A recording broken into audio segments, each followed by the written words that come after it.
of course, AMs with Annette, your UK business update.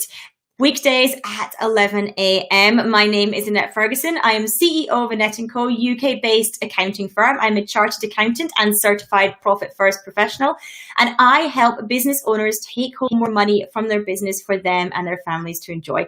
Of course, at this point in time, that is incredibly challenging for many, many business owners, which is exactly why I decided to start AMs with Annette to support you both during this time and, of course, beyond. I have historically been speaking about UK business updates, particularly in relation to coronavirus, some in relation to Brexit, but in general, what is affecting UK business. I may go on and morph these sessions so that I focus on a specific training topic potentially in the future as well, but that is what we are doing just now. So I have a few things that I want to share with you today, many of which actually employee-related updates.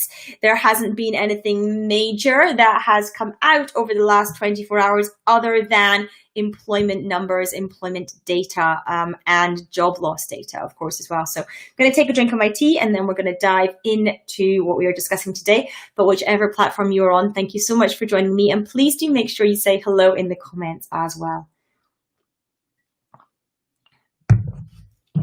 So we are currently running this session on Instagram, TikTok, Periscope, Twitter, YouTube, Facebook, and of course, within the Uncover Wealth community, my private Facebook group. If you have not already joined the Uncover Wealth community, please do come and do that. You can go to Facebook and type Uncover Wealth Community into the search bar and find me there. So we are hearing that UK unemployment has reached 2.8 million. That's an increase in 1.5 million in the 2 months of April and May. That is, of course, in addition to the 8.9 million people, the 8.9 million employees that are currently on furlough. Many have talked about this being a hidden unemployment number. And we're, of course, already starting to see unemployment rising, even though furlough is an option for businesses as well. So that is an indication, unfortunately, of things to come. I'm going to speak about that shortly as well. But we are hearing that the headline unemployment rate in April was 3.9%. But there's also been a sharp fall in the number of hours that are being worked, as well as a sharp fall in job vacancies as well. So both ends of the spectrum being hit, both those in employment and, of course, jobs available also decreasing at the same time. So a difficult place for employees to be sitting at the moment, a huge amount of uncertainty, as well as to whether they will actually have jobs and roles to come back to at the end of furlough period. Of course, we know that furlough is happening in its current state up until the end of June. Then in July, there is an option to bring back people flexibly. August, September, October flexible furlough also exists, but from August onwards, there will be a contribution by the employer to furlough. So it won't essentially be, in inverted commas, free for the employer to have people on furlough from August onwards, which is why we're starting to hear again of an increase in unemployment, of an increase in redundancies as businesses start making provisions for that point in time and scaling back on their workforce that are working and are also currently on furlough as well.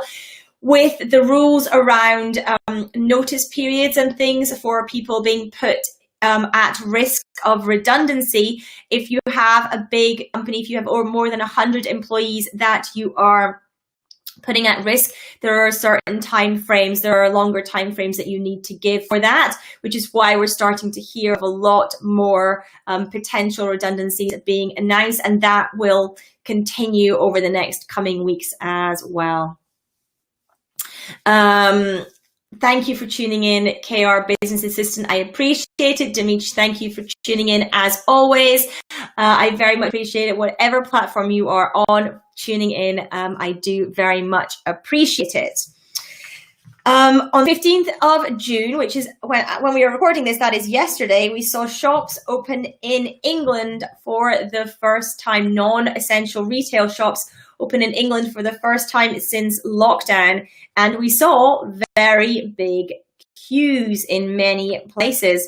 Analysts are urging caution and saying that retailers are experiencing some pent-up demand this week, and saying, do not assume that's now what it will be like from now on. There will be some pent-up demand for those people that have been desperate to get to the shops, but that is not going to necessarily continue as well. So bearing that in mind too. The initial data says that Monday's footfall was down just over 1/3 compared to the same Monday a year ago. Retailers are looking at that really positively. They expected about 50% down. So down 1/3 is a very positive thing for them. But we did see that on Oxford Street, around 1/4 to 1/3 of shops did actually still remain closed. Oh, sorry, my phone rang. I just needed to cancel that. So I was just saying that on Oxford Street, we saw around 1/4 to 1/3 of shops remaining closed as well. Of course, opening as a retailer at this point in time, incredibly difficult because you have increased costs of PPE, screen guards, all those kinds of things that are required, a decrease in footfall, just by the pure fact that you can only get a certain number of people in shops at the same time. Queues, well, people stand in queues. On the 15th, we had sunshine for most of the UK, and so people were happy to stand in queues outside. When it comes to a rainy day, are we going to see that? Probably, possibly unlikely in many places, and therefore we got some issues there. Also, of course, potentially obsolete stock and things that retailers are having to refresh and rebuy as well. So massively increased costs for retailers, reduced revenue as well, may have meant that some actually decided it was better off they stay closed and they lose less money being closed than they do open. Therefore, we can understand why some have not opened. Also, some will have waited to see what happened this week as to whether things actually worked, what some of the pitfalls were, to make their own decisions on how best to tackle their own shops and their own retail premises too. During shutdown, retailers in the UK have lost around £1.8 billion per week in sales. So massive hit to those businesses involved, massive hit to the finances of the country, massive hits to the tax that's being paid by those businesses as well. And so therefore actually affecting us all in terms of the public purse.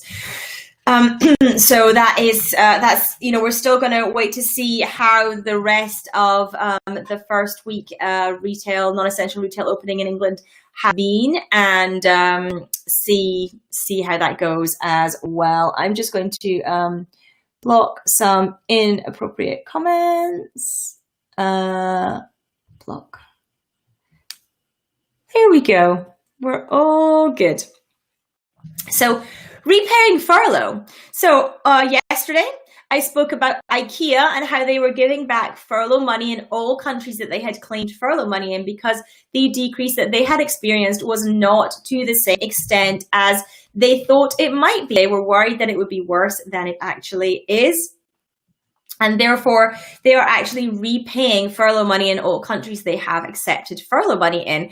We're also hearing of some other people that are doing that as well. The Games Workshop is also returning furlough money, as is The Spectator.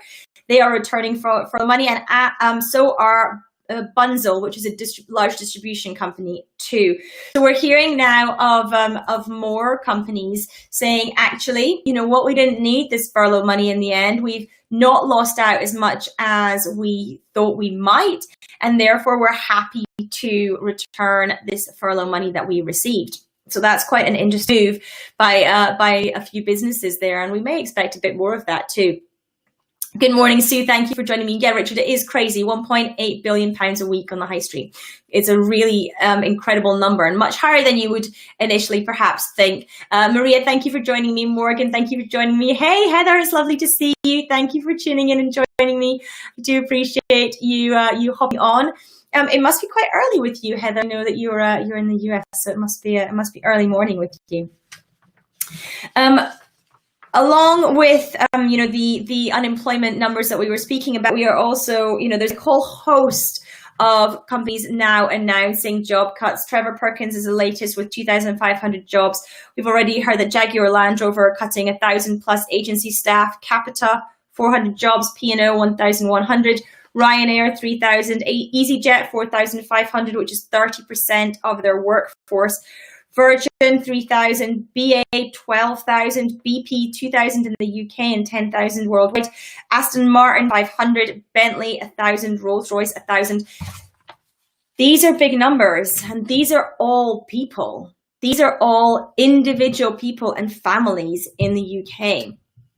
And we are going to see more and more of this announced. We're going to see more and more job cuts. Conservative estimates are putting unemployment between 5 and 6 million UK people. And that has a knock-on effect in all areas of our society. And it's something that we need to brace ourselves for, not just financially, but the mental health aspects to it as well. I spoke yesterday of that experiment in Austria, which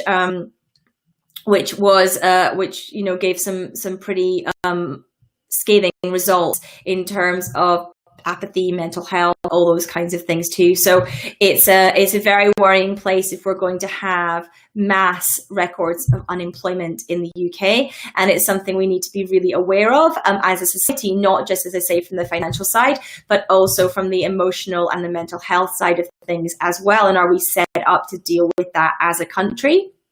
Time will tell, unfortunately, because it is where we are headed.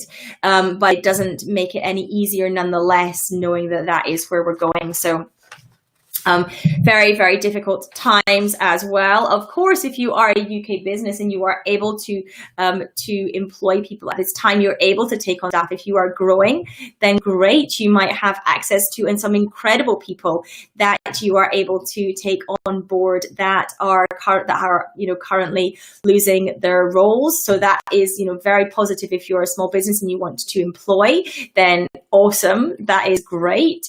But it is a very, very dire situation for many, many families, unfortunately. So that is all the kind of new news that I wanted to share with you today. Weekdays at 11 a.m. you will find me here for AMs with Annette. I am also live today in the Uncover Wealth community, my private community on Facebook. It is completely free to join. You just need to head to Facebook and type Uncover Wealth Community into the search bar and you will find it. Come in and join me there. I am live today at 1:30 p.m. UK for Training Tuesday, and my topic today is 3 paths to increase revenue and margins. So if you are a business owner and you are wanting to increase your revenue and margins, then do make sure that you come and join me for Training Tuesday inside the Uncover Wealth community on Facebook. Like I say, you just need to hop over, type Uncover Wealth community into the search bar and answer the questions, request to join, and I will let you in time for Training Tuesday today at 1:30 p.m. Of course, if you're catching this on the replay, on whichever channel you might be. So on Instagram, you'll be able to catch this on IGTV. On TikTok, you will need to hop over to one of the other channels, but it is on my YouTube and on my IGTV. So those are both linked in my bio in TikTok, but if you're on any of the other platforms, of course, you'll be able to watch the replay natively. So if you are watching the replay and you're hearing about Training Tuesday and it's after Tuesday, you can still come in and catch the replay. So do make sure that you tune in and join me for that. As I say, if you have any questions during the replay, you can ask me anyway. So you can still take advantage. So thank you everyone for tuning in. I do appreciate your time. It's incredibly precious. So I hope that you've had some good insight today. And I will speak to you all again tomorrow at 11 a.m. whichever place you are, but also hopefully at 1:30 today inside the Uncover Wealth community for